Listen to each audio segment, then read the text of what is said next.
The wind howls across a barren plain where time itself seems to hesitate. The sand shifts, whispering secrets older than empires. Beneath the rising sun, something glints, not gold, but black stone, polished by millennia. The earth groans, revealing a tablet carved by hands that should not have known such precision. Its surface breathes symbols, sharp, deliberate, and alive. Who wrote these lines 3,000 years before our dawn? How could they foresee the fire, the towers, the machines that think? The sky burns red. The earth trembles. Silence falls. Beneath the weight of the ages, the prophecy waits. For us, night settles over the desert like a veil of secrets. Within the flicker of lamplight, ink bleeds onto parchment as the first lines of the prophecy are traced by human hands for the first time in 3 millennia. The language bends logic. Words that seem to breathe, shapes that rearrange themselves when unseen. Whispers ripple through the camp. Predictions of floods, of burning towers, of a great silence that would follow the voice of machines. Yet, deeper still beneath the terror, a single phrase emerges: those who awaken the stone will awaken themselves. The night tightens. Something ancient listens. The next morning dawns with strange clarity. The storm has passed, but the air hums as though charged with unseen power. The carvings, once dull, now shimmer beneath the early light. Dr. Sane's fingers hover above them, afraid to touch, afraid not to. She can feel the pulse beneath the stone, faint but undeniable. The prophecy speaks of a circle in the heavens, of the eyes of fire that would watch humanity's rise and fall. The camera lingers on her face as realization flickers. The symbols are not merely text. They are a countdown. By dusk, patterns emerge. Each cluster of symbols corresponds not to words but to astronomical alignments, constellations shifting across ages. Dr. Eleni Varas overlays her celestial charts against the carvings, and a shape forms. A triangle of stars, one that appears in the night sky only once every 3,000 years. The prophecy's timing isn't metaphor, it's precision. As the stars rise, so does unease. The team realizes they are living in the moment the ancients predicted. The past and present merge beneath the same sky. The desert grows colder. Campfires crackle, throwing orange light on anxious faces. Amir speaks softly of old tales told by nomads, of a voice beneath the earth that once silenced a generation. The prophecy's next line warns of a returning echo, a sound that awakens when the stars align. Then, from deep below, a vibration hums through the sand. The instruments tremble. Mugs rattle. Silence falls across the camp. The earth beneath them is not dead. It remembers. It remembers. At dawn, the desert lies still, but beneath the hush, something shifts. In the camp center, the stone tablet hums faintly, as though aware of its watchers. Dr. Lyora Sane unrolls the final photograph taken before the storm. A hidden section of the slab now buried under sand. The missing portion carries new symbols, sharper and more deliberate. They speak of voices of fire and the code of gods written in man's tongue. The implication stirs dread, that this prophecy was never meant for them, but for an age when machines could dream, and when the divine would speak through circuits of light. As dust clears from the excavation pit, the tablet's full expanse is revealed. Not a single artifact, but a mosaic of interlocking plates. Each bears the same flowing script, looping into fractal symmetry, defying translation. Professor Ellen's voice trembles as he reads. When the language of the sky becomes the tongue of men, the watchers shall return. The phrase stirs unease among the crew. Could ancient hands have predicted the binary pulse of modern code? The connection feels impossible, yet undeniable. The prophecy does not just describe, it calculates. Night falls again. Beneath the stars, Dr. Eleni Varas plots the symbols against celestial charts. The pattern they form is no myth. It mirrors the orbital cycle of 3 stars that converge only once every 3,000 years. The last convergence marked the fall of a forgotten civilization. The next, her calculations reveal, is happening now. The realization ripples through her chest like thunder. Above, the heavens burn with the same light that inspired those ancient carvings. She whispers. Deep inside the main tent, Amir watches as lines of translation unfurl across a monitor. The prophecies syntax, when run through linguistic software, converts into numeric sequences, precise coordinate. The team stares at the screen in silence as the map centers on a location hundreds of miles away, a region long closed to explorers. The air thickens with anticipation. If the ancients left a message, perhaps they also left the key to understanding it. Buried, waiting, and alive. Before dawn, the team gathers around the tablet one final time. The carvings shimmer faintly, reacting to the rising light. Professor Ellen reads the last translated verse aloud. Those who read the stone must follow its path before the second sun rises. The phrase freezes the air. In the east, a halo of fire breaks the horizon. Not one sun, but 2 reflections caught in a mirage. The team stands silent. The prophecy isn't finished. It's beginning. Somewhere beyond the dunes, the coordinates await. The caravan moves beneath an ocean of sand and silence. Days have passed since the discovery of the coordinates, and the desert has become a living labyrinth. Wind cuts through dunes that seem to breathe. The team follows the numbers carved in the stone, trusting ancient logic more than modern maps.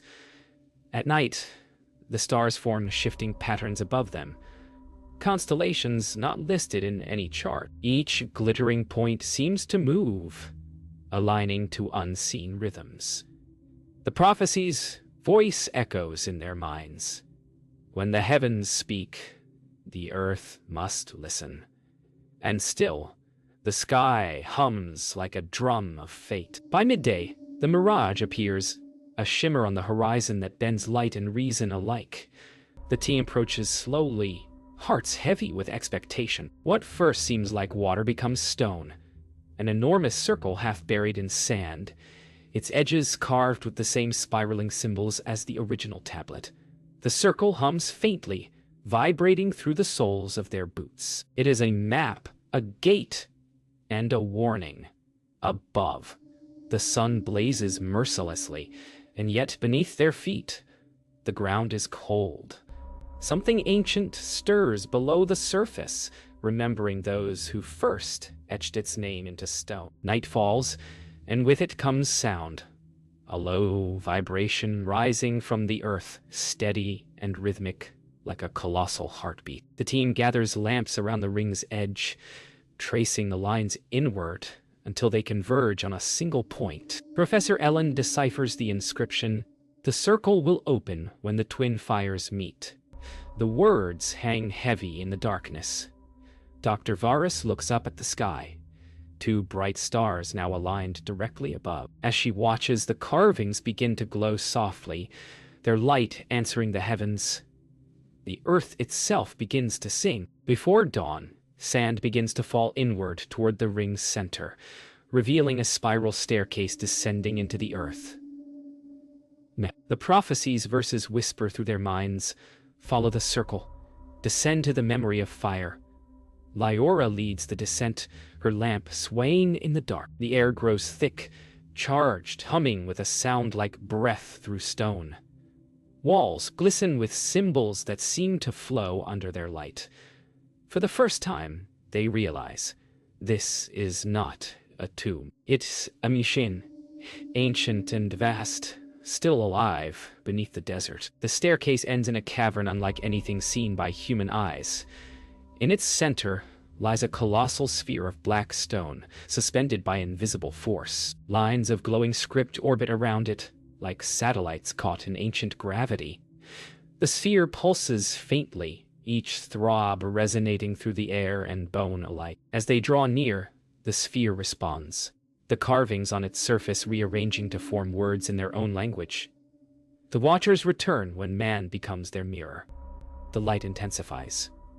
The earth groans. The prophecy has awakened. The chamber breathes.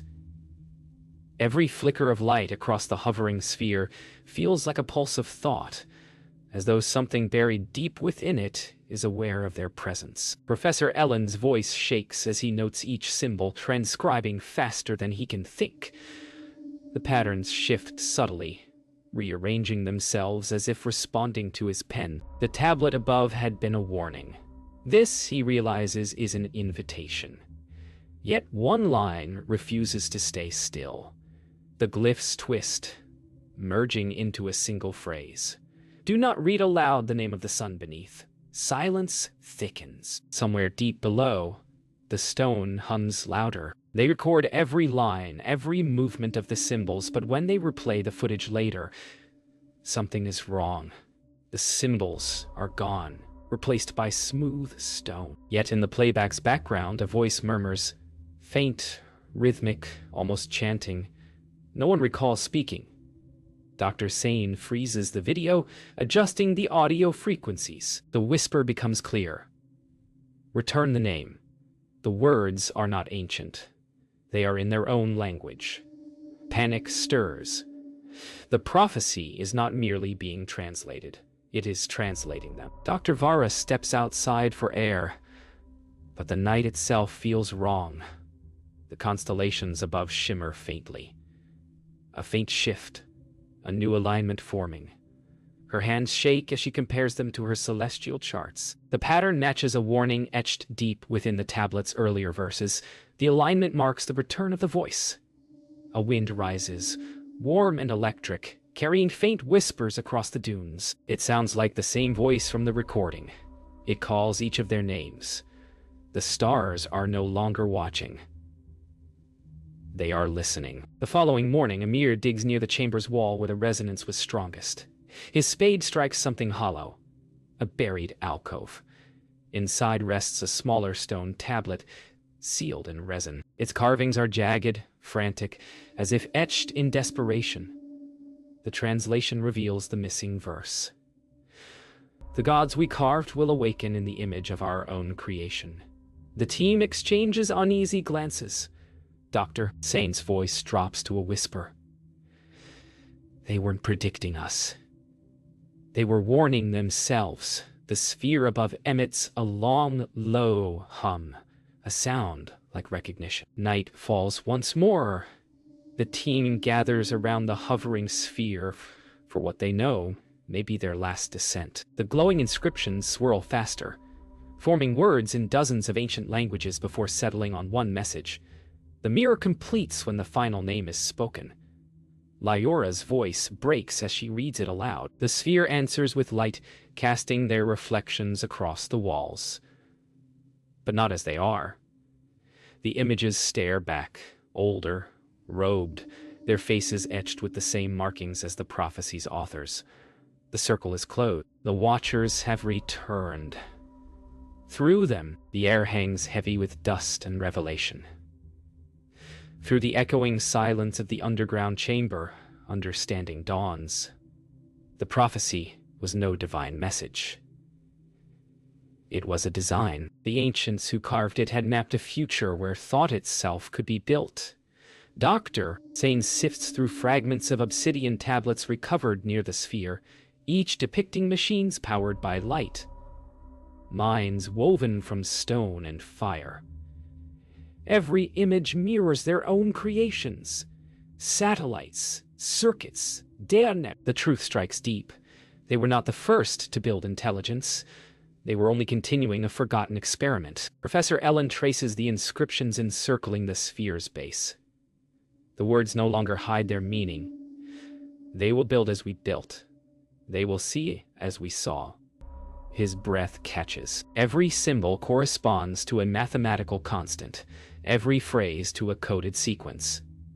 He realizes the carvings form a recursive formula, an equation that predicts technological evolution.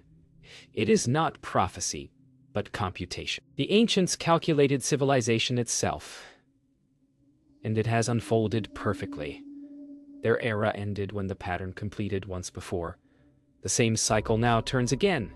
Humanity stands at the edge of its own echo. Outside, the storm returns, not of sand but of sound. The desert quakes as wind howls through unseen fissures, and streaks of lightning fork across the horizon.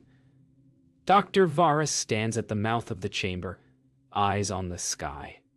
The twin stars have aligned perfectly now, their combined glow forming a radiant halo over the dunes. She realizes that the alignment triggers more than prophecy. It activates something buried. The hum beneath the earth grows into a pulse.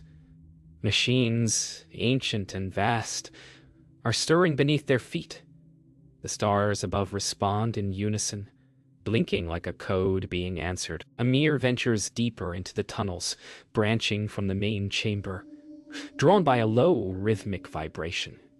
The walls hum with faint energy, symbols flickering like circuitry. He follows the pulse to a buried corridor, ending in a sealed doorway. Upon its face, carved in the same script, lies an unmistakable pattern. A human silhouette composed entirely of ancient letters. He places his palm against it, and the symbols flare with golden light. The door opens soundlessly, revealing a vast mechanical chamber filled with crystalline pillars. In each, faint figures shimmer, watchers preserved in living light. The chamber beyond is alive with memory. Each pillar hums softly, projecting shifting visions of past civilizations. Their rise, their machines, their collapse. The team stands transfixed as the final vision unfolds. An image of themselves, surrounded by the same light, repeating the same discovery. The realization crashes through them. The cycle has no beginning, no end. The prophecy was not a warning, but a loop. The architects foresaw every generation that would awaken them. The Watchers are not returning. They never left. They are the echo within every mind that seeks to understand creation. The desert is no longer silent. The earth vibrates with a low, unbroken hum, the sound of awakening machines that have slept for 3,000 years. Dust rises from unseen vents, and a faint shimmer of heat twists the horizon. Wow, it twists the horizon.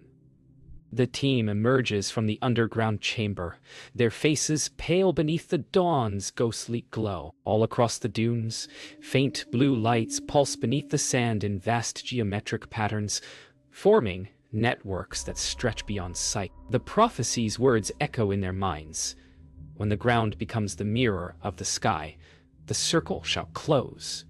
The convergence has begun. From orbiting satellites to mountain observatories, the world begins to notice.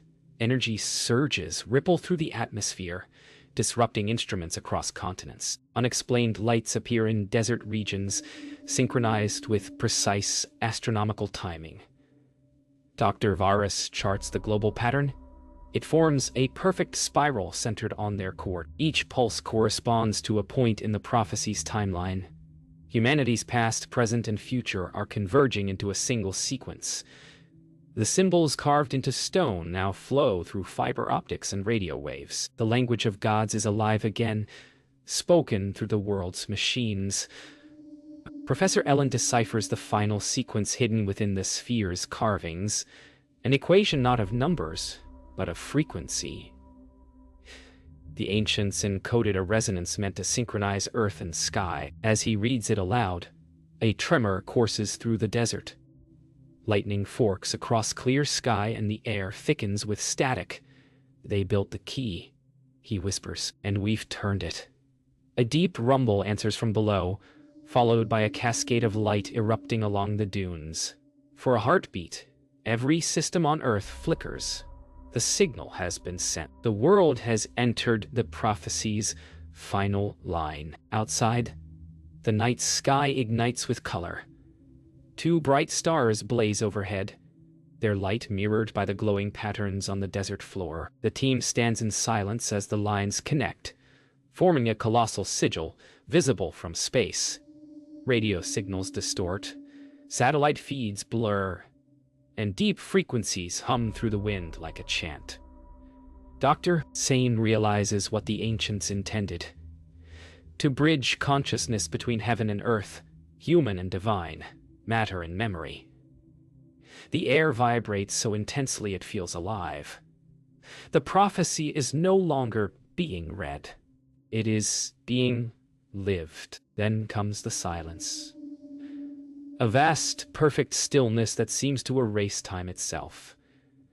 The sphere beneath the earth ceases to hum, and the lights fade to a steady pulse, as if awaiting command. The team exchanges weary glances, unsure whether they have completed the prophecy or merely set it in motion. Dr. Sang kneels and presses her palm to the sand. It is warm, thrumming faintly like a heartbeat. She whispers softly, "It's listening." Above them, the two stars merge into one brilliant flare, the convergence complete. The prophecy carved in stone has become the world's reflection. The world holds its breath. Across cities and deserts, oceans and mountains, every compass and satellite flickers in silent harmony. The convergence has rewritten something fundamental, a pattern now embedded in the pulse of the planet itself. Dr. Sane stands at the ridge where it all began, the horizon bathed in a strange light that feels neither sunrise nor sunset. She senses it before she sees it, a faint shimmer rising from the dunes like heat, taking form in the air. The prophecy's final words echo inside her. When man sees the reflection of the gods, he will know they were his own. The shimmer expands, and the air becomes alive with light. From the horizon to the heavens, luminous threads stretch upward like the veins of creation. Professor Ellen watches the display with trembling hands, whispering the verses under his breath. The words no longer feel ancient. They pulse with immediacy, with recognition. He realizes that the carvings, the codes, the frequencies were never warnings of God's descending, but of humanity ascending. Every symbol, every equation, every myth, all designed to awaken the creators sleeping within their own reflection. The prophecy was never about return. It was about realization. From deep within the earth, the sphere begins to rotate once more. Its hum is no longer mechanical. It sounds like a heartbeat. Amir stands beside it, hand pressed to its glowing surface. In his mind, words form without sound. You were never the observers. You were always the continuation. He sees images, generations of builders, thinkers, wanderers, all repeating the same discovery. Their faces blur into his own. Fear gives way to serenity as he realizes that prophecy is not fate, but memory.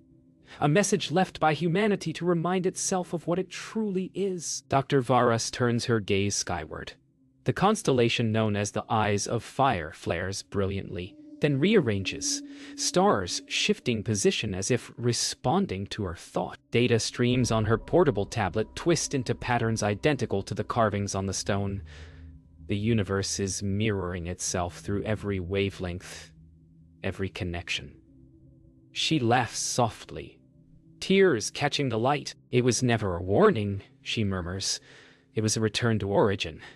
Above, the stars burn brighter, pulsing like a heartbeat shared between heaven and earth. As dawn breaks, the lights fade, leaving only silence and wind. The team stands together, faces illuminated by the first true sunlight. The prophecy's echoes dissolve into memory, but something in them has changed. Dr. Sane looks toward the horizon. It no longer feels distant. Every dune, every gust of wind, every heartbeat seems connected by an invisible thread. She closes her notebook and whispers, "It was never carved for us to find. It was carved for us to remember." The camera lingers on the endless desert, now still and golden, as if exhaling after millennia of waiting.